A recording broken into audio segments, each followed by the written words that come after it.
O pessoal tava perguntando também muito sobre o milênio, né? O que que é o milênio? O milênio é a Golden Era. A Golden Era, né, em inglês. É a era dourada de Jesus. O milênio, lembra, a Bíblia fala que o primeiro Adão pecou. Certo. E quem é o segundo Adão? Segundo Adão? É Não faço ideia. Jesus. Ah, é? Porque Adam, o nome Adam do hebraico vem de Adamá. Adamá é terra. O homem foi tirado do barro. E é interessante porque toda a nossa constituição mineral é da terra. Nós temos ferro, temos todos os sais minerais. Deus criou o homem a partir da terra. O homem pecou.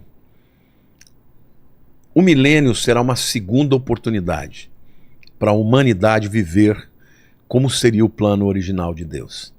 Então, milênio será um tempo em que Cristo vai estar presente. Satanás vai estar preso e os demônios também. A presença de Cristo vai estar no meio de nós. Então, imagina, não vai ter maldição, o pecado vai ser muito reduzido, vai continuar tendo pecado, porque vai... Jesus, desculpe. Vai ter pessoas, pecadores, então vai ter pecado. Mas muito menos. Vai ter prosperidade. A Bíblia diz que o que semeia vai ser logo sucedido pelo que colhe. Então, vai ter muita colheita, não vai ter praga, vai ser algo extraordinário. Durante 1000 anos, imagino que esse mundo vai se tornar um mundo super avançado. Próspero. Mas 1000 anos é no nosso tempo? Nosso tempo. 1000 anos? 1000 anos mesmo. Tá. No final dos 1000 anos, a Bíblia diz, inclusive, que quem morrer com 100 anos vai morrer jovem. Não é interessante que a humanidade hoje já esteja aumentando cada vez mais a expectativa de vida? Cada vez mais você está descobrindo uma maneira de alongar a vida das pessoas. E a Bíblia diz que no milênio, quem morrer com 100 anos vai morrer jovem. Bom, vai ser um período extraordinário de paz, de justiça, não vai ter corrupção. Porque a Bíblia diz que os santos vão governar com Cristo. Então, todos os postos de liderança vão ser de pessoas com corpos glorificados. Imagina os presidentes das nações incorruptíveis, os deputados, os senadores, os juízes, os vereadores, todo mundo incorruptível. Não vai ter corrupção. Prosperidade, amor, paz, alegria, colheitas. 1000 anos. No final dos 1000 anos, a humanidade vai ter o direito de escolher de novo. Vai soltar o diabo e ele vai sair para seduzir as nações. E por incrível que pareça, vai ter alguns que vão ficar do lado dele. As pessoas terão a escolha de que lado ficar. E no final dessa guerra de Gog e Magog de novo, Cristo vem, acaba com a raça deles e vem o juízo final. E aí quem ficou com Deus fica de um lado, quem não ficou vai ser separado de Deus eternamente. A verdade é que Deus, todo o tempo, Vilela, Ele está procurando o homem para dar a ele a oportunidade de ter um relacionamento de amor, de entrega. Deus é pai, você tem um filho, né? Sim. O que você faria pelo Noah? Qualquer coisa. Deus faz isso também. Deus, em todo o tempo, Ele está dando uma oportunidade. Só que não existe amor sem escolha. Então, no final do milênio, as pessoas terão que fazer a escolha. Ou se vão ficar com Deus ou sem Ele. Então, o milênio vai ser um período de paz, um período de 1000 anos, maravilhoso. E nós que cremos em Jesus vamos estar com Ele com corpos glorificados, né? Ajudando a administrar esse mundo aqui. Amém. Fala, Paquito. Ó, a Vera, ela perguntou se a gente precisa se preocupar com o projeto Bluebeam. Hã? Nunca ouviu falar do projeto Bluebeam? Bluebeam? Não, o que é a tradução? Não, eu explico o que é. Projeto Bluebeam é o seguinte, hoje o mundo já tem tecnologia de fazer imagens holográficas que são perfeitas, aparecem no céu, no meio Sim. da natureza. O que eles dizem é o seguinte, que no arrebatamento, uma das narrativas que serão usadas pelas pessoas é que foi que os alienígenas abduziram as pessoas, milhões de pessoas. E o projeto Bluebeam vai mostrar que, na verdade, não foram os alienígenas e que tudo isso que as pessoas desaparecendo, essa coisa assim, é uma coisa dos globalistas, vamos dizer assim. Eles vão contraditar, né, a narrativa dos alienígenas e vão explicar que, de fato, algum globalista pegou essas pessoas e confinaram em algum canto aí, mas elas não vão não desapareceram de fato, foram levadas de uma maneira impositiva, né, tirânica, para serem mortas. Porque só vai desaparecer crente, né? Então eles vão dizer, não, o projeto Bluebeam, na verdade, vai mostrar uma série de coisas nos céus para, entendeu, enganar as pessoas. Mas, nossa, nunca tinha ouvido falar. Isso aí é muito usado na internet aí para as pessoas que acreditam que essa vai ser a narrativa usada por alguns, né? Entendi. Fala, Paquito.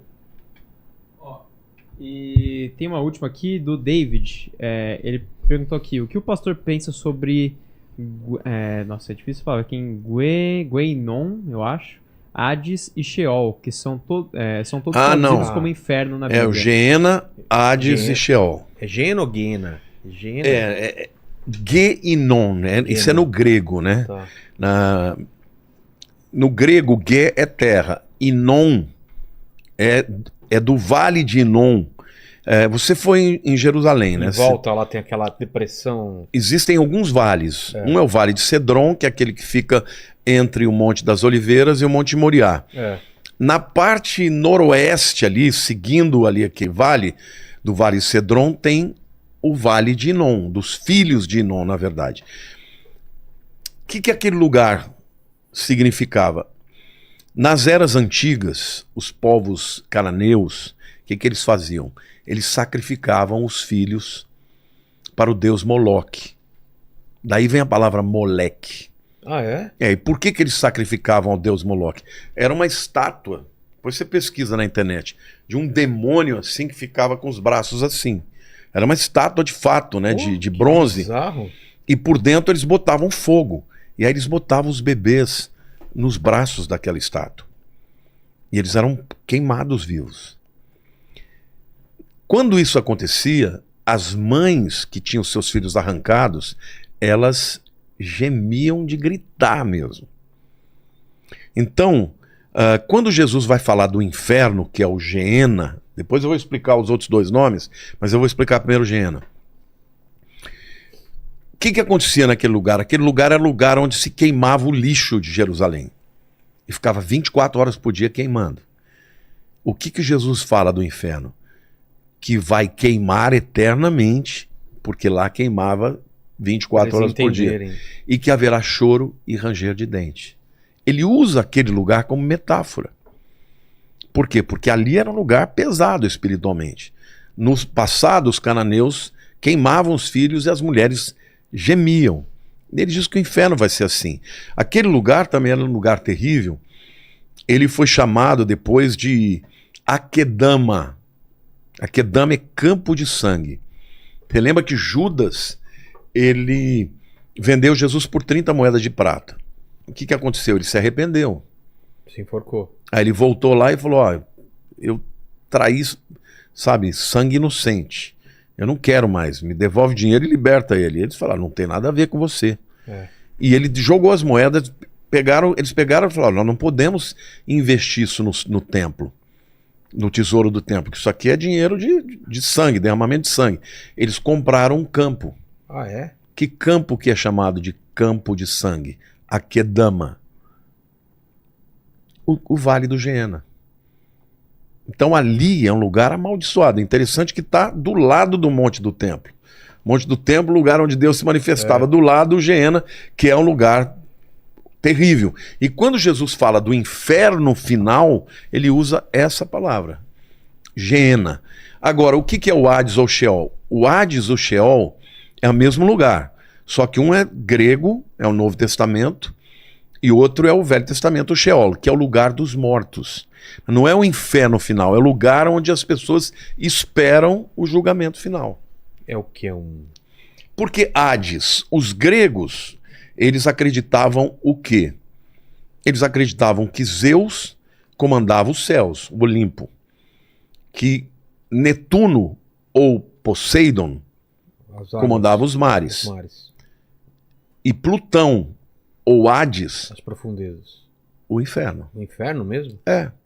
Quando está na Bíblia, no Novo Testamento, a palavra inferno, muitas vezes está Hades, com exceção do inferno definitivo.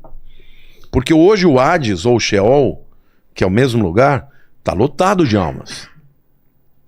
Mas o Lago de Fogo, que é a tradução para Geena, não tem ninguém ainda. Quando as pessoas, quem que vão ser os 2 primeiros inquilinos do Lago de Fogo, que é o Geena?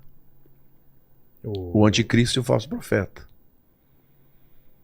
Que eles vão ser lançados, isso no final dos 7 anos da tribulação. O diabo não, vai ficar 1000 anos preso. Agora, no final, depois do juízo final, todos os perdidos de todos os tempos vão ser lançados no Lago de Fogo. A Bíblia diz que o Hades vai ser lançado dentro do Geena. Nossa. Entendeu? Então, a pergunta dele é muito boa, porque quando fala de Hades ou Sheol, é o mesmo lugar. Só que um é com a língua hebraica e outro é na grega. Mas não é o inferno definitivo. Entendi. É o lugar onde os mortos esperam. Está lotado de gente lá. Não os salvos, tá? Os salvos vão para o paraíso. Entendi. Terceiro céu. Entendi. Ô, Paquito, você vai estar onde? Segundo as escrituras, é a transgressão da lei. Ele agride a Deus, ele afronta a Deus. Quando Deus falou para Adão no jardim, ele disse, olha, você tem tudo isso aqui, ó, você pode comer de tudo que você quiser, menos da árvore do fruto do conhecimento do bem e do mal. Porque no dia em que você comer, você vai morrer. Agora, Deus dá uma palavra, ele não volta atrás. É. Então, no dia que o homem desobedeceu, ele morreu. Não fisicamente, ele morreu espiritualmente. Mas, a partir daquele momento, ele Houve uma começou separação? Houve uma separação. Porque morte é separação. Por isso que ele foi expulso do jardim, os querubins botaram espadas flamejantes para que ele não tivesse mais acesso à árvore da vida e ele não perpetuasse o pecado naquele corpo mortal. Então ele começou a morrer ali. Mas Deus já tinha o plano. O plano A. Não foi por causa disso, mas mesmo sem que acontecesse, ele já sabia que ia acontecer e já tinha determinado. E aí Jesus vem, ele tem que ser um sacrifício perfeito. Uma vida pela outra. O justo pelos injustos.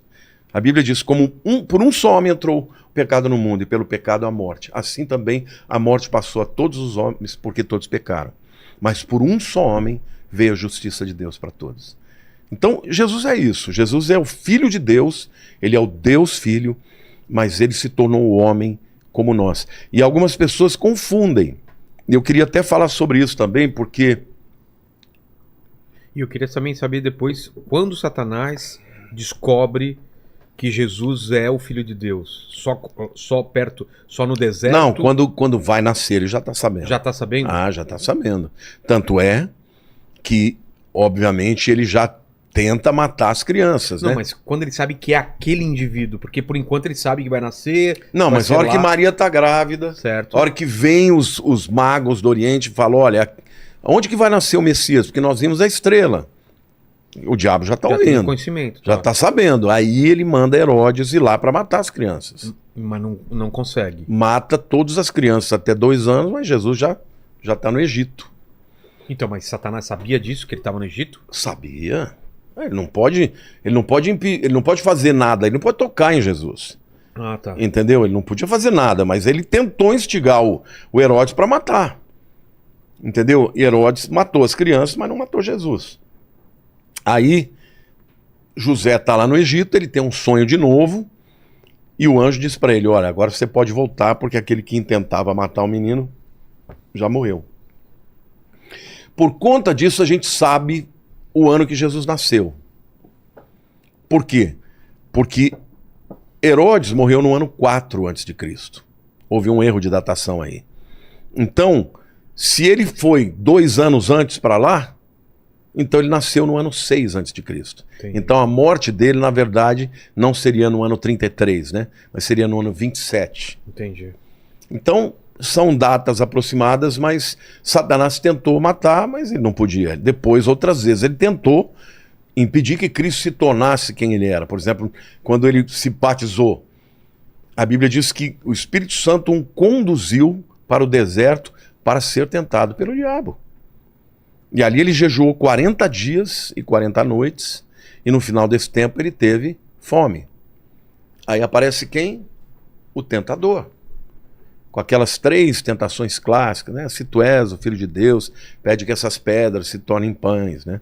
E Jesus fala, nem só de pão viverá o homem. Aí ele pega Jesus, leva lá no pináculo do templo. Te mostraram onde era o pináculo do templo lá? Que lugar mais alto, né? Na esquina do muro. Falou, olha, se você é o Filho de Deus, se joga daí, porque está escrito aos seus anjos dará ordem para que te sustenta. E aí Jesus o repreendeu. Aí ele ainda levou para um lugar alto e mostrou os reinos do mundo. E falou, olha, te darei tudo isso aqui se você prostrado me adorar. E Jesus falou, só adorarás a Deus. Né? E já repreendeu o diabo, ele foi embora. Se Jesus tivesse cedido à tentação, já era, não podia mais ser o Salvador do mundo. Mas é a primeira vez que Jesus é tentado ou o Satanás já teria tentado antes disso? A Bíblia não fala sobre isso, mas é a primeira vez que ele é tentado depois que ele recebeu a unção ministerial que ele recebeu no batismo. Ah, tá. Então, a partir daí, ele tinha que enfrentar o principal ele recebe opositor aos dele. 30 anos? Aos 30 anos. João Batista. Existem algumas datas que são emblemáticas, que são datas de transição, né? O Bar Mitzvah, que naquele tempo era com 12 anos, hoje é 13, né? E depois, aos 30 anos, aos 20 anos, os judeus recebiam uma autoridade, uma maioridade para poder fazer parte do exército. Com 20 anos, todo judeu tinha que ir para o exército, tivesse guerra. Sim. E com 30 anos, ele recebia autoridade para falar em nome do Pai. Ah, é? Então 30 anos é uma data emblemática. Super emblemática, porque Jesus, a partir daquele momento, ele estava falando em nome do Pai. Caramba. Tremendo isso, né? Tremendo.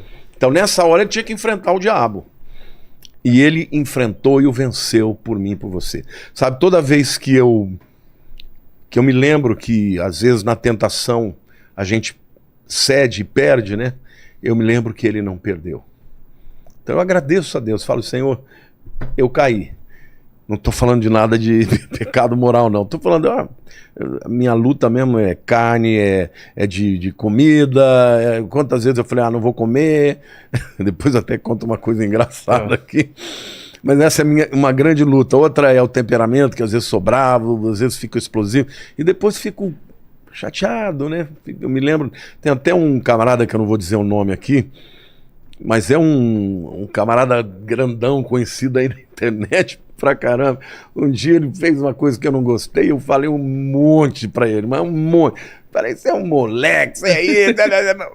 Depois que passou, eu fiquei mal, mas fiquei mal. Cara, como eu fiquei mal, fiquei 2 anos. E o Espírito Santo falando, liga pra ele, pede perdão. Mas ele errou primeiro comigo, Senhor. Liga pra ele. Aí um dia eu liguei, cara. Liguei, ele não atendeu, deixei um recado. No dia seguinte, ele mandou assim, pastor, eu tava numa pregação aqui, você quer falar comigo, tal, quer me ligar? Me liga a tal hora. Eu liguei. Aí, a hora que ele atendeu, ele tava todo ressabiado, né? Porque foi feia a coisa, né? Eu tinha ficado bravo mesmo com ele. Eu falei, cara, tô te ligando para te pedir perdão. Porque eu não fui um bom exemplo para você. Ele ficou emocionado, cara. Ele falou para mim assim, eu nunca imaginei que você pudesse fazer isso. Cara, isso foi uma cura para mim. Ele falou, só não é perfeito porque eu queria te dar um abraço pessoalmente. Falei, não, vai ter esse momento. Mas assim, a gente tem muitas áreas na vida da gente que a gente não vence. Então eu lembro que ele nunca perdeu. Então é por isso que a Bíblia diz lá em Hebreus capítulo 4, que nós podemos nos aproximar do trono da graça para encontrar socorro em ocasião oportuna. Então a graça de Jesus, ela não é só o perdão para os nossos pecados, mas é o poder para a gente enfrentar a tentação e vencer. Então, ele foi extraordinário. E quando ele sai daquela tentação no deserto, ele começa o ministério dele. E o diabo estava o tempo inteiro. Ele era batizado. Vai pro deserto. Exato. E depois começa o ministério. Exatamente. Hoje, tradicionalmente, eles dizem que esse monte da tentação fica ali em Jericó.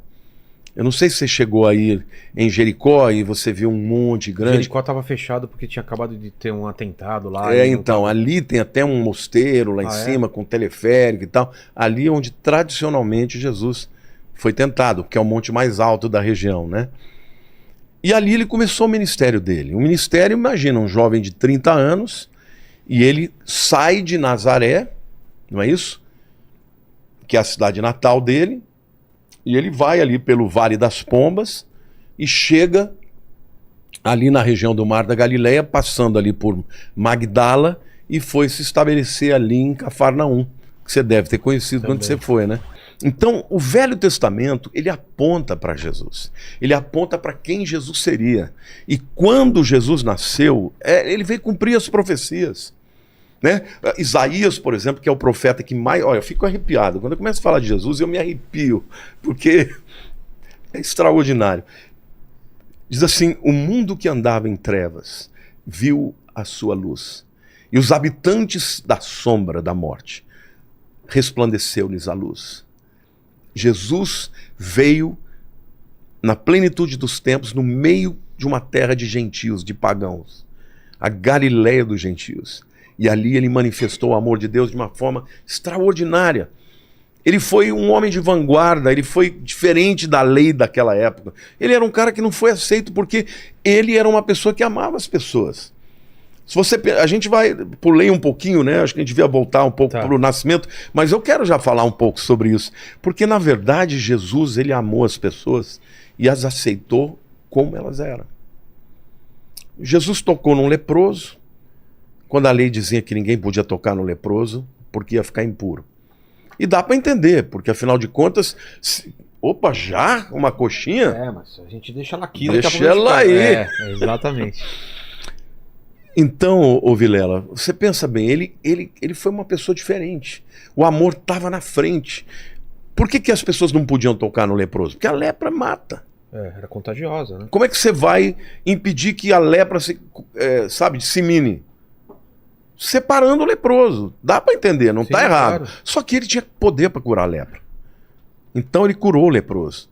Certa vez ele estava lá no Sermão do Monte pregando, ele desce o monte. Lá embaixo tinha um leproso. O leproso estava esperando por ele. E o leproso vira para ele e fala: Senhor, se tu quiseres, tu podes me curar. Ele não tinha dúvida que Jesus podia curar, ele só tinha dúvida se Jesus queria curar. Jesus falou: eu quero. Tocou nele.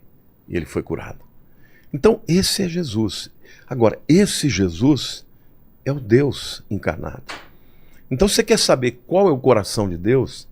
Não é o Deus vingativo que quer matar, que quer destruir, que quer punir, que quer mandar as pessoas para o inferno. É o Deus que deu a sua vida. A Bíblia diz que Deus não tem prazer na morte dos ímpios. Pelo contrário, que eles se arrependam e vivam. É óbvio que Deus não pode conviver com o pecado, Deus abomina o pecado. Mas ele ama o pecador. Então a única maneira que ele tinha para vencer o que Satanás fez era mandando o seu próprio filho para viver como nós, comer a nossa comida, falar a nossa língua, enfrentar as nossas dificuldades, nunca pecar e depois morrer inocentemente pelos pecadores.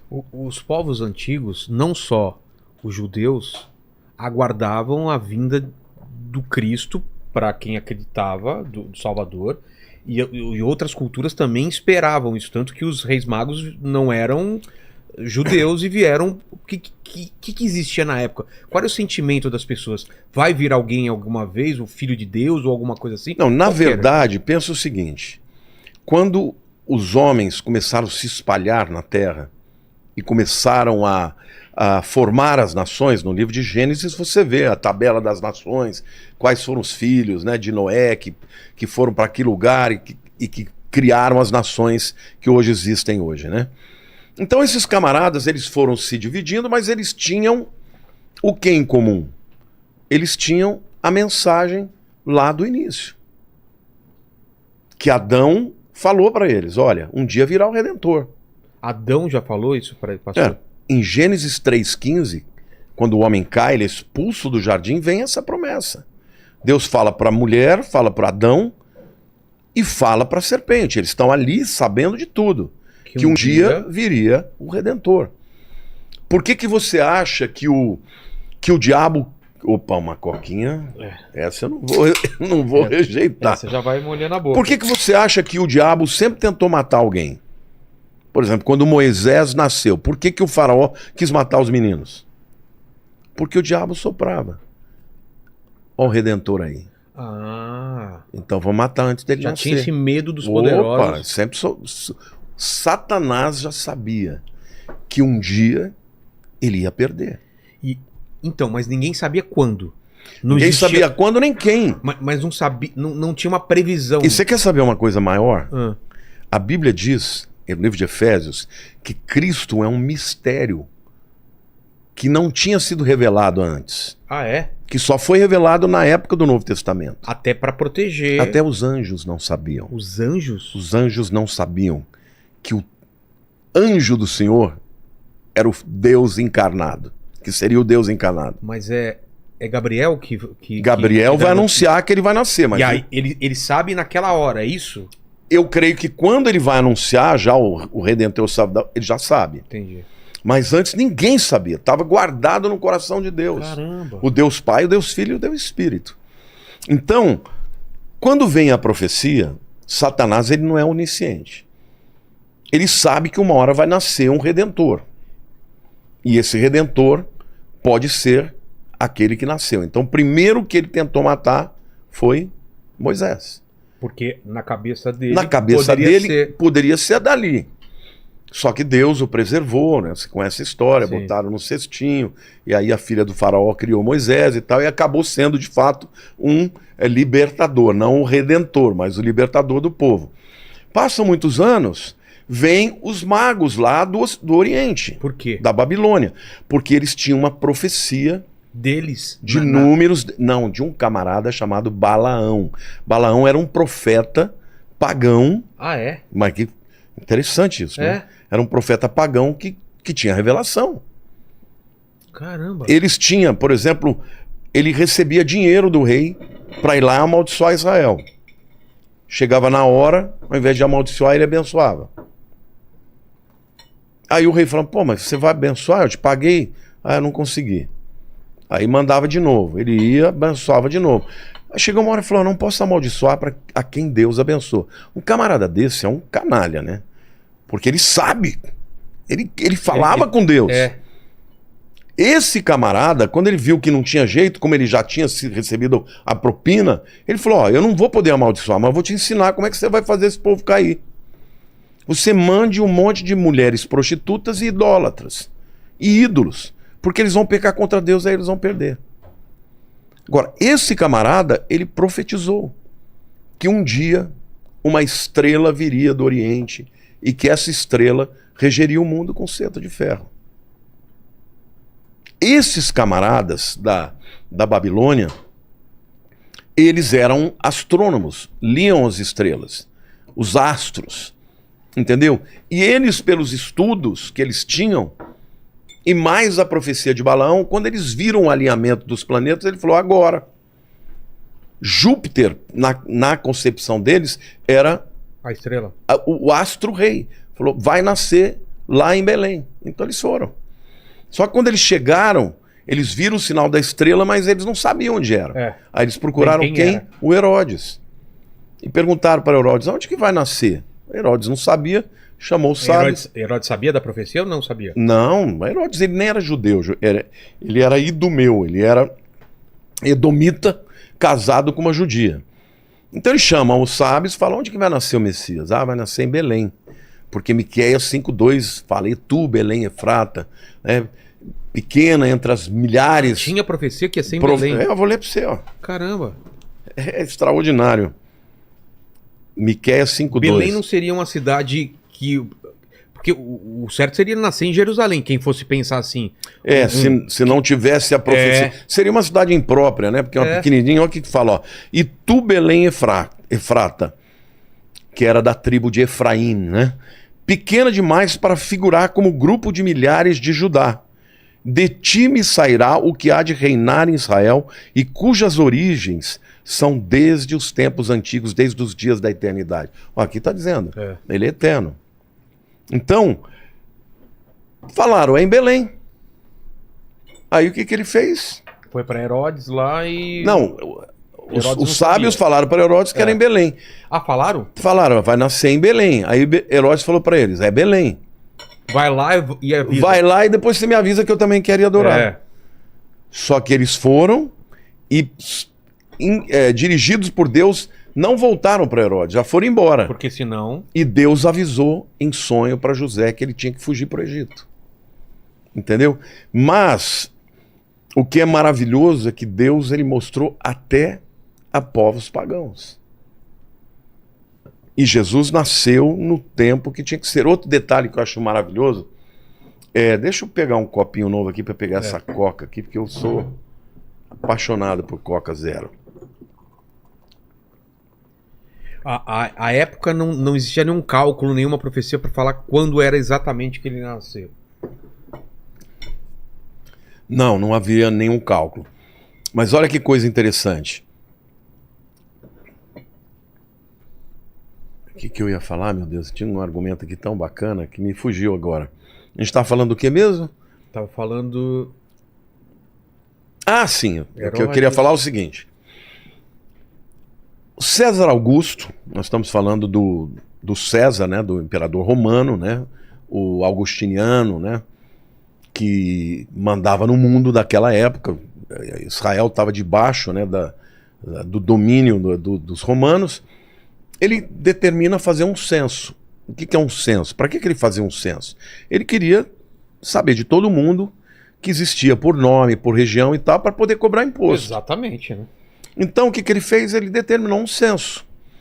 E esse censo fez com que todos os varões, todos os homens de Israel voltassem para sua terra de origem. Então, José e Maria, que estavam em Nazaré, morando em Nazaré, que fica na Galileia, tiveram que ir para Belém. Belém fica na Judéia, que fica aí uns 7, 8 quilômetros de Jerusalém. Eles chegaram na época da Páscoa. Na época da Páscoa, Jerusalém tinha mais de 1,5 milhão de pessoas. Naquela época? Naquela época. Porque o que eram as festas de peregrinação? São 3, Páscoa, Pentecostes e Tabernáculos. Todo mundo tinha que vir para Jerusalém para trazer as ofertas de primícia no templo. Então, além de ter a festa da Páscoa, tinha o censo romano.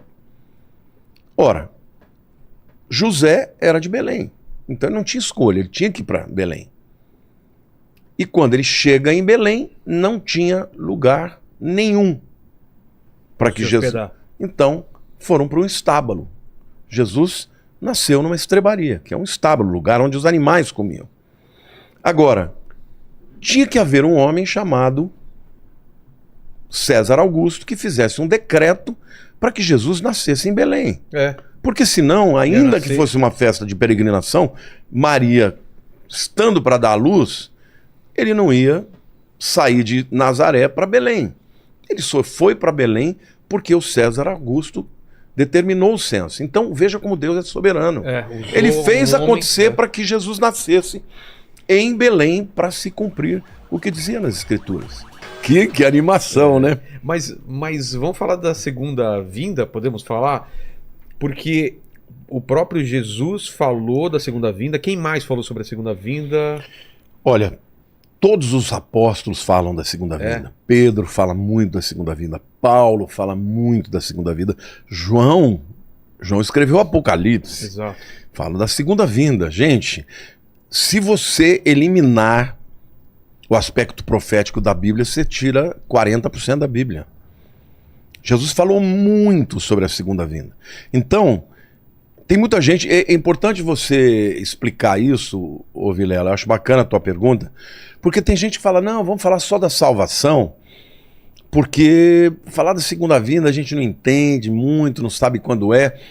Mas eu te pergunto uma coisa, você está assistindo uma novela, você gostaria de parar no meio da novela e não ver o fim? É claro que não.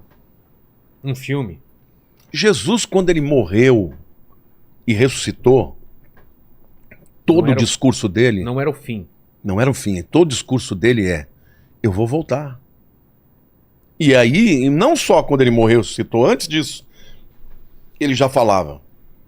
Mas ali ele deixa claro que ele vai voltar. Entendeu? Lá em Mateus 24, 25, no chamado sermão profético, as últimas palavras de Jesus foi sobre a volta dele. Ele fala, assim como o relâmpago que sai do Oriente e vai para o Ocidente, assim há de ser a vinda do Filho do Homem. Ele promete que ele vai voltar. Lá em João capítulo 14, está na ceia, né? Na última ceia, você deve ter ido lá no cenáculo, lá em Jerusalém. Será? No Monte Sião, deve ter ido. Ah, sim, Monte Sião. Perto ali do túmulo de Davi, Tá. sabe? Em cima, você deve ter subido ali, né? Aquele lugar onde tradicionalmente dizem que é tanto a última ceia como o lugar onde desceu o Espírito Santo. Que era uma casa que foi emprestada por um amigo de Jesus. Ele era provavelmente um essênio. E o bairro dos essênios era ali o Monte Sião. Bom, por que eu estou dizendo isso? Alguma coisa eu ia falar que me fugiu. Hoje a minha cabeça... O que você perguntou mesmo, Du? Eu perguntei dos sinais, né? Quem falou... Não, mas o que eu você queria falou dizer... dos apóstolos, que já estavam avisando. Então, Aí falou da Santa Ceia, que foi nesse local. bom, Monte Sião. Jesus ele deixa claro que ele vai voltar. Por exemplo, lá no Monte das Oliveiras, quando ele começa a subir, os discípulos começam a ficar assim maravilhados. O anjo fala para eles, por que vocês estão assim tão maravilhados? Da mesma maneira que vocês estão vendo ele subir, ele vai descer aqui. Então está falando da volta dele. Então, Jesus, ele deixa claro que... lembrei. Obrigado, meu Deus. Porque era um argumento tão importante, ele fugiu, né? Tem que ficar um pouco mais atento, que às vezes eu estou perdendo aqui. Na última ceia, que está lá, que está expresso lá em João capítulo 14, tá aquele peso, né? É. Aquele peso, os discípulos estão vendo que a coisa provavelmente vai morrer. E aí ele começa um discurso lindo, ele diz assim, não se turbe o vosso coração. Crede em Deus, crede também em mim. Na casa do meu pai há muitas moradas. Se assim não fora, eu não vou-lo teria dito. Eu irei, prepararei-vos lugar e voltarei para vós outros, para que onde eu estiver, vós estejais também. O que Jesus está dizendo para os discípulos? Eu estou indo embora, mas eu vou voltar. E eu vou buscar vocês para estarem comigo. Ele está falando do arrebatamento. Então, Jesus ele já começou a preparar os discípulos, porque ele estava achando que ele ia implantar o reino naquela hora. Né? No sermão de Mateus 24, eles estão primeiro lá na região do templo, né? E os discípulos olhando aquela coisa maravilhosa, e eles falaram, nossa Jesus, que construção maravilhosa, né? E Jesus falou, pois é, não vai ficar pedra sobre pedra que não seja derrubada. Ele está profetizando o que aconteceria mais ou menos uns 37 anos depois. Porque em 70 depois de Cristo vieram os romanos e destruíram o templo. Só que aí eles falam, mas como assim? Quais são os sinais que hão de ser da tua vinda? Porque ele já está ali falando para eles que ele vai embora. Aí ele começa a dar os sinais. E na hora que ele começa a dar os sinais, ele fala de sinais da natureza, ele fala de sinais geopolíticos, de guerra contra guerra, ele fala de apostasia, de engano. Cuidado, vede que ninguém vos engane, porque virão muitos em meu nome dizendo eu sou o Cristo. Entendeu? Ele começa a dar os sinais, e Vilela, hoje nós estamos vivendo numa época em que tudo está acontecendo. Quero até permitir aqui esse espaço e dizer que no dia 16 de outubro eu vou dar uma aula grátis no meu canal do YouTube, Lamartine Pozzella. É uma masterclass, a aula mais completa que eu já fiz. Eu contratei um cineasta para fazer, é uma coisa extraordinária. sobre as 7 tendências que nós temos no fim dos tempos. E detalhe, sempre houve esses sinais. Algumas vezes tinham mais uns do que outros. Agora está tudo acontecendo junto. Esse ano de 2023, eu nunca vi um ano igual a esse. Ah, é? Não, nunca vi um ano com tantas catástrofes que estão acontecendo. Olha, fogo em tudo quanto é lugar. No Canadá, no Havaí, gente, coisa de louco. Incêndios. Entendeu? Incêndios na Europa. Falei do Canadá já, né?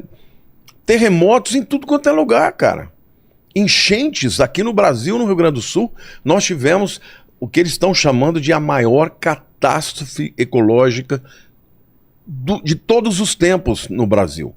Então, assim, nós estamos tendo assim muitos sinais que estão acontecendo e todos ao mesmo tempo. Então, tá chegando a hora. Você não pode dizer exatamente quando, porque Jesus proibiu, ninguém sabe o dia e a hora. Mas ele diz que era para você observar os tempos e as estações. E os sinais no Mar Morto? Sim, esse é maravilhoso também. No final dos tempos, o livro de Ezequiel diz que o Mar Morto, isso também é uma profecia linda, porque ele diz que o Mar Morto, ele voltaria a ter água potável, a ter água doce, inclusive peixes iam nadar nele e coisa e tal. Agora, detalhe, Ezequiel fala que a parte norte seria assim, mas a parte sul continuaria salgada. Agora, Ezequiel foi um profeta do exílio, nós estamos falando aí de 2.600 anos atrás. Naquela época, não existia a parte norte do Mar Morto. Era tudo uma coisa só. É uma coisa só. 50 anos atrás era uma coisa só. Quando é que o Mar Morto se dividiu em 2? Depois que Israel voltou para sua terra e começaram ali prosperar, muita gente começaram a usar a água do mar da Galileia, o Mar Morto começou a secar. E na hora que ele começou a secar, ele se dividiu em 2. Hoje, inclusive, tem um canal que eles fazem entre a parte norte e a parte sul para que a parte sul não seque completamente. Mas se você olhar até na imagem do satélite, viraram 2 corpos de água. E detalhe, na parte norte começaram a aparecer, veja, a água do Mar Morto está descendo cada vez mais. Então isso significa que já centenas de metros de um lado e de outro, onde havia água, não tem mais água. O que acontece? Aquela pressão daquela água sobre aquela terra não existe mais. Então, do subterrâneo, começaram a aparecer crateras com água doce, que começou a pressionar para fora. Não tem mais o peso da água empurrando para baixo, a água começou a vir de baixo para cima. Hoje já tem mais de 9.000 crateras, chamadas de bolaines. Essas crateras de água doce, algumas são gigantescas, já tem peixes nadando. Então, a profecia começou a se cumprir. Ainda diz lá no livro de Ezequiel que águas que correm debaixo do trono, provavelmente da fonte de Gihon, quando houver o terremoto que Cristo descer, vai descer pelo Vale de Cedron, como diz Ezequiel, e vai entrar pela parte noroeste do Mar Morto, e a água vai ficar doce. E ali vai ter nas margens vegetação, árvores. Hoje, nós estávamos agora em Israel, o ônibus parou, tinha famílias de viadinhos comendo ali, já está aparecendo vida ali num lugar que era totalmente desértico. Então, assim, as profecias começaram a dar sinal, sem contar as outras do ponto de vista geopolítico. Por exemplo, a guerra... Por exemplo, o livro de Ezequiel é lindo, né? No capítulo 36, Deus fala que vai trazer o povo de Israel de todas as nações da terra de volta para sua terra. Detalhe, ele não pode estar falando do exílio babilônico, que aconteceu aí no 6º século antes de Cristo. Por quê? Porque ele está falando que ia trazer o povo de volta de todas as nações. Então ele estava falando do exílio que aconteceu no ano 70 e depois no ano 135, quando o imperador Adriano expulsou os judeus e eles não puderam mais ficar na terra. Deus está falando, eu vou trazer o povo judeu de todas as terras de volta para minha terra. E eles nunca mais vão sair de lá. Então, em 1948, se cumpriu essa profecia. Muita gente dava risada, dizendo, impossível, isso nunca vai acontecer. 37, Ezequiel tem a visão do vale de ossos secos. Deus leva Ezequiel numa visão para um vale terrível, seco, cheio de ossos. E Deus fala para ele, Ezequiel, o que você está vendo? Um vale de ossos sequíssimos. Eles podem reviver? Ezequiel falou, Senhor, tu sabes. Aí ele disse para Ezequiel, profetiza ao vale de ossos secos. Voltem à vida. Aí ele profetiza. Aí começa a ver um barulho. Plim, plim, plim, plim, plim. Começa a ouvir osso batendo com osso. De repente um osso daqui vem, junta com outro aqui e começou a juntar juntas, carne, pele e de repente aparece um exército de pé.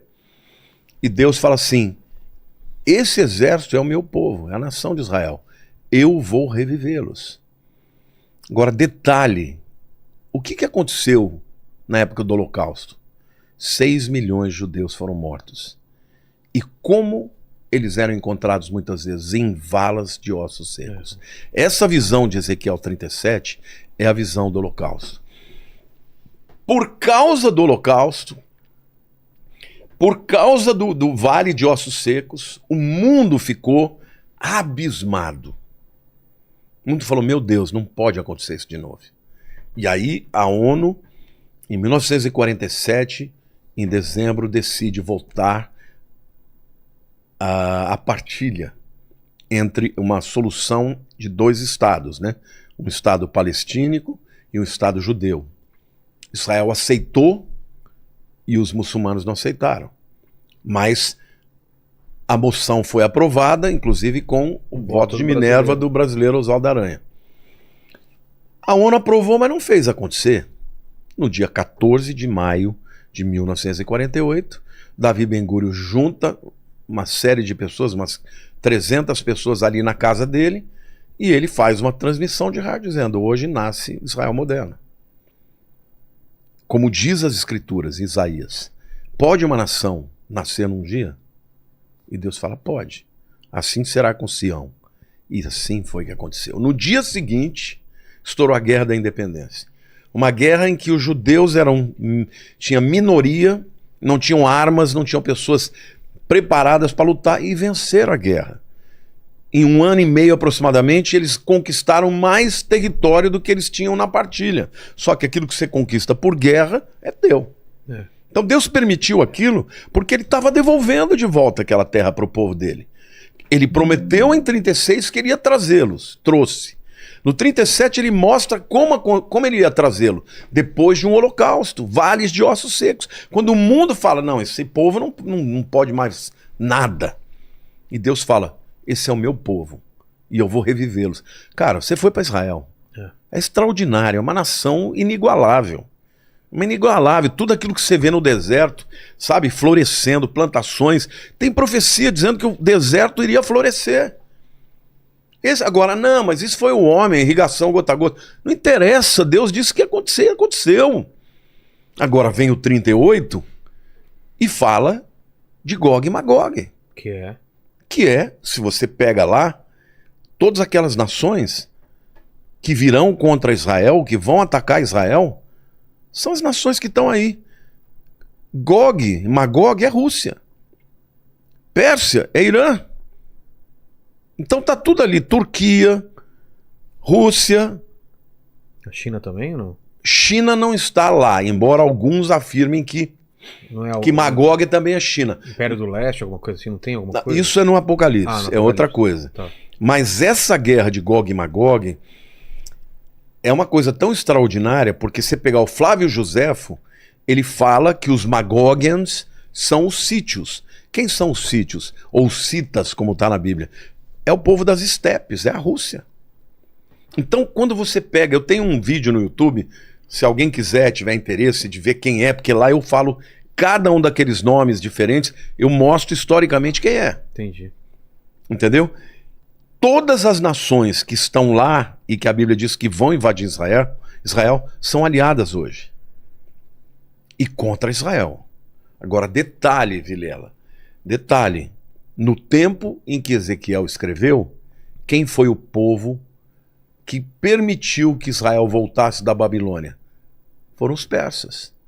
Ciro, o grande Ciro, imperador persa, foi ele que destruiu a Babilônia e foi ele que permitiu que o povo judeu voltasse. Então ele é um grande aliado. Só que esse Ezequiel, quando ele profetiza para o que vai acontecer no futuro, ele diz que os persas serão inimigos. E quem é o maior inimigo hoje do Irã? Desculpe, de Israel. Irã. É o Irã, não tem outro inimigo. Agora, alguém vai dizer, não, mas hoje o Putin está fazendo acordo com Israel. Agora, tem até um amigo que é judeu, né, que um colega, nem o conheço pessoalmente, mas é uma pessoa que me segue, diz que gosta muito de mim. Um dia ele me questionou. Ele falou, escuta, mas o Putin está fazendo acordo com Israel, tá tendo uma boa relação. Eu falei, meu amigo, eu não estou dizendo que é o Putin, eu sei quando vai ser. Eu só estou dizendo que em algum momento você pode ter certeza que a Rússia vai se voltar contra Israel e vai invadir, juntamente com todas essas nações. Aí eu até falei, assista o meu vídeo que você vai ver. Aí ele, não sei se assistiu, mas ele falou que iria ver. Então, assim, o que eu vejo do ponto de vista futurístico para Israel, eu vejo um momento em que Israel está se tornando cada vez mais, eu não diria indefeso, porque Israel é muito poderoso, né? Israel tem tecnologia, eu acredito que tem bomba atômica, eles não dizem que tem, mas todo mundo sabe que tem, né? Mas eu acredito que esse apoio econômico, esse apoio incondicional que os americanos dão para Israel, um dia vai fraquejar. Porque quem vai dar a vitória para Israel, segundo Ezequiel 38, é o próprio Deus. E vai ser uma vitória cachapante, vai ser uma vitória extraordinária. Mas isso tudo está no futuro. Agora, o que vai acontecer com o mundo em relação à vinda de Jesus? O próximo evento que virá é o arrebatamento da igreja. Mas eu quero ir antes, não sei se a gente pode voltar antes da primeira vinda. Eu quero saber a persona, o indivíduo, não sei como a gente chama, de Cristo, se ele sempre existiu como Deus, ou ele foi criado, ou tem um momento em que ele... Eu queria entender, eu não entendo direito essa parte. Porque Deus é Pai e Filho, que é Cristo e o Espírito Santo, mas eles são todos o Verbo, eles são todos os criadores. Como funciona isso? Então, a Trindade é um dos mistérios mais... a gente pode compreender, mas não compreender com toda a profundidade, né? A Bíblia diz que Pai, Filho e o Espírito Santo, os três são um, né? E na verdade é Deus. Então, Deus Pai, Deus Filho, Deus Espírito. Agora, Cristo, antes de nascer, ele já era Deus eterno. Só que ele é o Verbo, é o Logos, né? Lá em João capítulo 1 diz, no princípio era o Verbo, e o Verbo estava com Deus, e o Verbo era Deus. O que significa era o Verbo? Então, o Verbo é o Logos, a palavra grega lá é Logos. É a própria essência de Deus. É a ação? Não, é a pessoa do Deus Filho que cria todas as coisas. A Bíblia diz que todas as coisas foram feitas por ele, está falando de Cristo, né? Sem ele, nada do que foi feito se fez. Ou seja, eu diria o seguinte, Deus, ele é o arquiteto que concebeu. Tá. E ele criou através da palavra. Quem é a palavra? O Verbo. É Jesus. E o Espírito Santo supervisionou. A gente vê isso lá no Gênesis. Né? No Bereshit bara Elohim et hashamayim ve'et haaretz. No princípio, criou Deus os céus e a terra. A palavra Deus ali é Elohim, que é plural. Deuses? Na verdade, os judeus vão dizer que é um plural de majestade, sim, que na verdade é uma forma de dizer, uma forma culta de dizer que Deus que é um só. Mas ali é um plural. E quando você vê depois Deus falando sobre criar, né, o ser humano, ele fala, façamos o homem à nossa imagem e à nossa semelhança. Então, quem criou o homem também? O Pai, o Filho e o Espírito Santo. Então, Cristo, antes de encarnar, ele era Deus Filho. Eternamente com Deus, nunca foi criado, né? Existem algumas seitas que dizem que ele foi criado. Por exemplo, os mormons dizem que tanto Jesus quanto o diabo são irmãos. Entendeu? E que eles não são Deus. Eles são criados por Deus, são seres poderosos, mas não são Deus. Mas segundo a ortodoxia da Bíblia, o Filho é Deus tanto quanto o Pai, tanto quanto o Espírito Santo. Eles são 3 em 1. Existem várias maneiras de você entender isso. Por exemplo, a água. A água você tem o estado sólido, líquido e gasoso, mas é H2O. É a mesma água. Então são manifestações da mesma pessoa de 3 maneiras diferentes. São 3 manifestações, 3... Você não pode dizer que são 3 deuses, mas são 3 pessoas numa só. Entendeu? Mas Jesus, antes de encarnar, ele já existia. E na Bíblia é interessante porque muitas vezes ele aparece como mensageiro de Javé. Ah, é? Lá na tradução para o português, fala anjo do Senhor.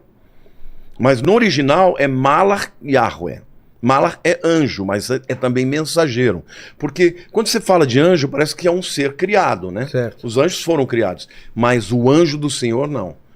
Ele não é criado. É uma diferença também de todos os demais anjos, porque, por exemplo, quando alguém tem uma visão de um anjo qualquer, ele é um ser extraordinário. Então, normalmente a pessoa não aguenta ficar de pé, ela cai em adoração. E os anjos, quando eles são anjos criados, eles falam, olha, não me adore, levanta, eu sou servo do Altíssimo como você. Mas o anjo do Senhor não, ele aceita adoração. Então tem algumas manifestações, por exemplo, quando Moisés está diante da sarça ardente, lembra dessa história? Né? Que ele vai lá, ele vê um arbusto que pega fogo, e aí de repente no arbusto vem uma voz que diz, olha, tira as sandálias dos seus pés, porque esse lugar é santo. E aí ele tira, e ali Deus fala com ele. Ali é o Senhor Jesus que está falando com ele. E é interessante porque muitos anos depois, né, quando Josué está para cruzar o Jordão, para enfrentar a cidade de Jericó, ele tem uma aparição, ele vê um homem com uma espada desembainhada, e aí ele olha e percebe que é um ser sobrenatural, e ele pergunta, você é um dos nossos ou é do exército inimigo? Aí ele diz, não, eu sou o capitão dos exércitos do Altíssimo. Tira as sandálias dos seus pés, porque esse lugar é santo. Quer dizer, de novo, ordena que ele tire as sandálias, ou seja, ali é Jesus. Então Jesus já começa a agir antes de aparecer como homem. Agia como o mensageiro. Eu não gosto de usar o anjo do Senhor, porque parece confunde, que é o criatura. Não, é o mensageiro. Hebreus capítulo 1 diz assim, olha, tendo Deus outrora falado de muitas vezes, de muitas maneiras, aos pais, pelos profetas, nos últimos dias nos falou pelo Filho. Então, Jesus, quando ele encarna, quando a gente chegar lá nós vamos falar sobre isso, ele é a manifestação exata de Deus. Ele é a expressão exata do seu ser, como diz a palavra. Mas no Velho Testamento ele já agia. Ele é o verbo que criou todas as coisas. A Bíblia diz, todas as coisas foram feitas por ele. E sem ele nada do que foi feito se fez. Tem também o trecho que diz assim, né? E o verbo habitou entre nós, cheio de graça e verdade, e vimos a sua glória como unigênito do Pai. Ele é o Deus Filho, ele é a manifestação exata de quem é Deus. Quando Filipe chegou e perguntou para Jesus, Senhor, mostra-nos o Pai. Ele disse, quem vê a mim, vê ao Pai. Eu sou igual ao Pai. Ele diz, eu e o Pai somos um. Aí os judeus falam, não, mas isso é idolatria, porque tem mais de um Deus, isso é politeísmo. Não é, porque a palavra, tem um texto que eles usam muito, né? Que fala, né, que Deus, ouve ao Israel, o Senhor Deus é o único Senhor, aí é o Shema Israel, né? E fala que Deus é um, só que essa palavra Echad, um, também se refere a uma unidade que pode ser plural. No caso de Cristo, ele é um com o Pai, é um com o Espírito Santo, mas são pessoas diferentes. Então esse é um mistério que nós não conseguimos quantificar e nem entender completamente, porque extrapola, né, transcende o nosso entendimento. Mas antes da encarnação, ele já atuava muito. Por exemplo, no princípio era o verbo estava com Deus e o verbo era Deus. Isto é uma alusão, isso é João capítulo 1. É uma alusão a Gênesis 1. No princípio criou Deus os céus e a terra. Então, Deus o Pai ele dá o comando, mas quem executa é o verbo. Porque como é que Deus criou o universo? Pela palavra. Quem é a palavra? É Jesus. E depois, em seguida, o texto diz, e o Espírito de Deus pairava sobre as águas. É o Espírito Santo. Então o Pai, o Filho e o Espírito, os três estavam atuando juntamente na criação. Então, A luz, quando se fala faça-se a luz, tem alguma relação com Jesus ou não? não, Jesus é a luz do mundo também. Mas não é nesse caso. Alguns afirmam Eu que já ouvi esse... tudo criou a partir da luz que é Jesus, porque ele é o Criador, né? Yehi or, haja luz, É. e houve luz. Só que ali não pode ser Jesus, porque Jesus não foi criado, ele já entendi. existia. Entendeu? Mas ele é a luz do mundo. João também diz, né? Jesus falou, né? Ele tem diversas metáforas que ele usa para explicar quem ele é. Eu sou o pão da vida, né? Eu sou a água da vida, eu sou a luz do mundo, eu sou a porta. Ele usa metáforas Entendi. para explicar para as pessoas quem ele é. Por exemplo, eu sou a porta. É óbvio que Jesus não é uma porta.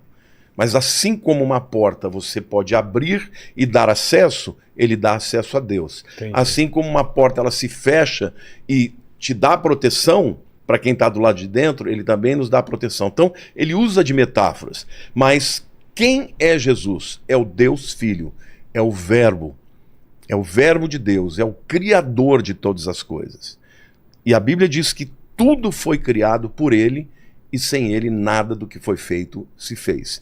Então Jesus não é uma criatura, ele é o Criador. E quando se fala em Jesus no Gênesis, já se sabe, já se tinha o plano de ele se encarnar algum dia, ou isso veio pela queda? Não, isso está na eternidade, Ah, é? desde a eternidade. Veja, nós já falamos aqui sobre... Mas você entendeu, né? Ele não veio por causa da queda. A sua pergunta é espetacular. Se não fosse feito, eu tinha que fazer, Tá. porque ela é muito boa. Porque muita gente pensa que É. Jesus veio para esse mundo porque o homem pecou. Exato. Não, Ah, não? ele é eterno. Tudo foi feito por ele e para ele. A Bíblia diz, por ele, por meio dele, para ele são todas as coisas. A Bíblia diz que aprove a Deus fazer convergir em Cristo todas as coisas. Cristo é o plano A de Deus. O Deus eterno, o Deus soberano, sempre soube que esse era o plano original. Ah, então quer dizer que Deus fez o homem pecar? Não, não é isso. É que, veja, do ponto de vista de alguém que é eterno, que sempre existiu, mas alguém que sabe tudo, e alguém que pode tudo, o que veio primeiro? O que ele sabia que o homem ia cair, ia precisar de um redentor, ou o fato dele ser soberano e decidir tudo? Para mim, a soberania dele está no mesmo nível do conhecimento dele, né? A onisciência dele. Então, Cristo já existia. Olha, tem um texto de Apocalipse que eu acho extraordinário para responder a tua pergunta. Apocalipse 13:8 diz assim, está falando ali Apocalipse 13 fala da besta, né? Fala do falso profeta, do anticristo. No versículo 8 diz assim, adorá-la-ão, né, o anticristo, as pessoas vão adorar, aqueles cujos nomes, adorá-la-ão aqueles cujos nomes não foram escritos no livro da vida do Cordeiro que foi morto desde a fundação do mundo. O que está dizendo ali? Que na época do anticristo, quem não tiver o nome escrito no livro da vida vai adorar a besta, o anticristo. Mas ali tem uma verdade que é extraordinária. Do Cordeiro que foi morto desde a fundação do cosmos. Caramba. Então, a morte de Jesus, embora tenha tido, né, Uma data no mundo físico, Ela sempre aconteceu. já estava na eternidade. Entendi. Ele morreu antes de nascer. Caramba. Entendeu? Então, Qual o significado disso, pastor? Desse sacrifício já está previsto, né? Não, Deus sabia, Deus quis criar uma humanidade que ele sabia que ia cair, e ele trouxe como solução a coisa mais linda do mundo, um amor incondicional. Porque não existe outra explicação senão o amor. Porque a Bíblia diz que nisto prova Deus o seu amor para conosco, pelo fato de ter Cristo morrido por nós, sendo nós pecadores. Cara, se você pudesse saber, por exemplo, que um amigo que você vai ter vai ser sacana com você, não era mais fácil você falar, não vou ter esse amigo? Mas Deus não. Ele sabe. Ele sabia que nós seríamos pecadores, que a gente pisaria na bola com ele, e ainda assim ele nos escolhe lá na eternidade. E ainda assim ele manda o seu filho Jesus para morrer por nós. Sabe, isso é extraordinário. Porque o amor de Deus é incompreensível. Está além do nosso entendimento, mas é um amor real. E Jesus é a expressão do ser de Deus. E a Bíblia diz que a natureza de Deus é amor. Deus é amor. Não é que Deus ama, Deus é amor. Então, Jesus pré-encarnado é o mensageiro de Deus que muitas vezes ele apareceu. Você quer ver uma outra situação também icônica, tremenda?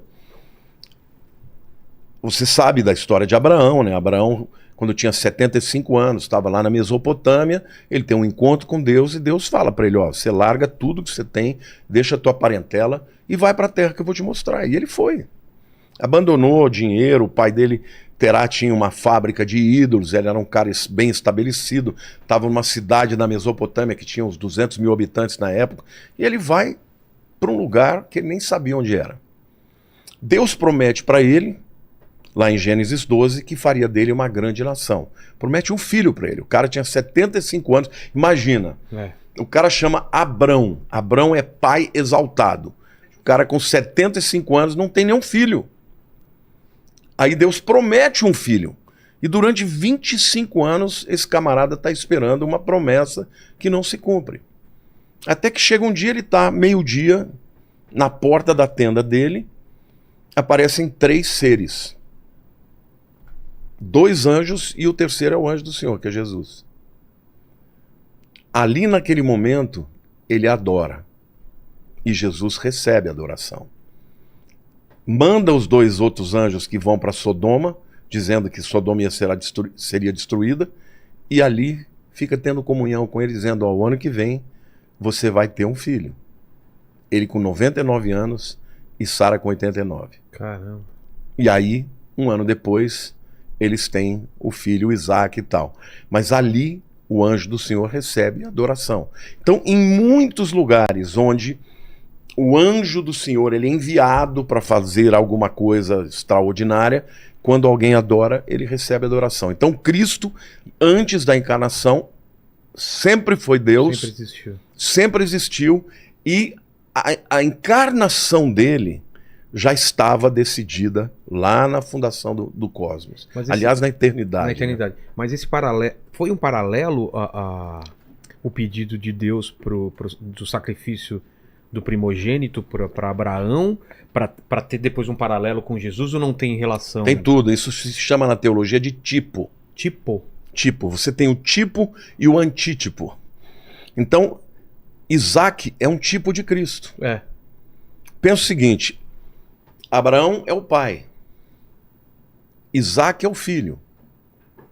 Deus chega para Abraão e fala, ó, você vai caminhar 3 dias, ele morava em Beersheba, vai caminhar 3 dias até o Monte Moriá e você vai entregar Isaac como sacrifício para mim. O filho que eu quero sonhado, que você prove que você me ama mais do que seu filho. Deus ainda fala, pega o teu único filho a quem te amas, e ele já tinha o filho Ismael, mas era o filho mesmo a quem ele amava. E você vai oferecer para mim em sacrifício. Naquela hora, Isaac morreu no coração de Abraão. Por quê? Porque todos os povos pediam sacrifício de filhos. Ah, é? Todos os deuses daquela época faziam isso. Caramba. Você nunca ouviu falar do deus Moloque, por exemplo? Não. Que ofereciam as crianças para ele e eles queimavam as crianças em oferenda para o deus Moloque. Era muito comum dos deuses daquela época receber oferendas de filhos. Então, não se esqueça, Abraão obviamente falou, pô, mas que loucura é essa? Diz que eu vou ser pai de nações, através dele está pedindo para matar. Começa com Só que ele foi e levou o filho. Só que quando ele chega lá, ele fala para os 2 servos dele, vocês fiquem aqui, que eu e o rapaz vamos subir, adorar e voltaremos. Então na cabeça dele ele falou, olha, ou Deus vai na última hora desistir, ou então ele vai ressuscitar. Porque ele me prometeu que ele vai me dar uma descendência. Mas ele leva. Aí eles começam a subir o Monte Moriá. Isaac está carregando a lenha. Isaac vira para Abraão e fala assim: ô pai, qual é o animal que a gente vai aqui está a lenha, aqui está o fogo, cadê o cordeiro para o sacrifício? Caramba. Aí Abraão fala: Deus proverá. Enquanto Abraão estava subindo de um lado com Isaac, do outro lado estava subindo o cordeiro. Aí aquele cordeiro, que era um carneiro adulto, ficou preso por chifre. E quando ele foi... Ficou preso onde? Num arbusto, que representa a cruz. Quando ele foi esfaquear, né, foi dar na goela dele, provavelmente ia degolar, ele ouviu a voz do céu. Ele ia degolar o Isaac. Ele ouviu do céu: Abraão, não levante a sua mão contra o seu filho, porque eu sei que você me ama. E aí, quando ele levanta os olhos, ele vê o carneiro do sacrifício. Ali, pela primeira vez, surgiu o nome Jeová Jiré. O Senhor proverá. O Senhor proverá para si o sacrifício. Isto é um tipo de Cristo. Porque Deus pediu para Abraão para entregar o filho, mas Abraão não precisou entregar. No coração ele já entregou. Mas sabe por que Isaac não morreu? Por quê? Porque Jesus iria morrer. Porque o Pai Celeste, quando chegou a hora, não pôde poupar o seu próprio filho, para que eu e você pudéssemos ter a salvação. Então, o Velho Testamento inteiro fala de Cristo. Não é só esse. Tem muitos. São os tipos, são pessoas, são personagens, são os animais. Todos os animais sacrificados, eles apontavam para Jesus. Quando João Batista vê Jesus passando, ele diz para os discípulos dele: eis aí o Cordeiro de Deus que tira o pecado do mundo. Ele já sabia que Jesus era o Cordeiro que ia morrer. Caramba. Você está entendendo? Então, tudo, por exemplo, quando João fala: e o verbo habitou entre nós, cheio de graça e verdade, no grego ali a palavra é eskenou, significa tabernaculou. Ele usa a palavra para tabernáculo, porque o tabernáculo do Velho Testamento era uma representação de Cristo. Então, na verdade, tudo que está no Velho Testamento aponta para Jesus. Jesus disse certa vez: examinais as Escrituras. Chegaram a numerar quantas? Já tem algumas pessoas que numeraram. São milhares de tipos, entre profecias, entre tipos, entre pessoas, entre, vamos dizer assim, objetos, né? São muitas coisas. Sinais. Jesus falou assim: olha, examinai as Escrituras, porque julgais ter nelas vida eterna. Elas testificam de mim. Jesus está falando do Velho Testamento. Ele está dizendo: tudo aquilo falou de mim, apontou para mim. Quando o homem cai, a primeira profecia que foi feita sobre o Messias está em Gênesis 3,15. Deus fala para a serpente: olha, eu vou pôr inimizade entre você e a mulher. A mulher é aquela que vai gerar o Messias, né? Sim. O descendente da mulher vai te pisar a cabeça, mas o teu descendente vai morder o calcanhar dela. O que quer dizer isso? Vai matar na cruz. Como é que a cobra mata uma pessoa? Ela morde aonde? Calcanhar. As partes E o que acontece quando uma pessoa é inoculada de veneno? Ela morre. Sim. O que a profecia ali está dizendo? Você, o teu descendente, vai matar o descendente dela. Só que ele vai pisar a tua cabeça.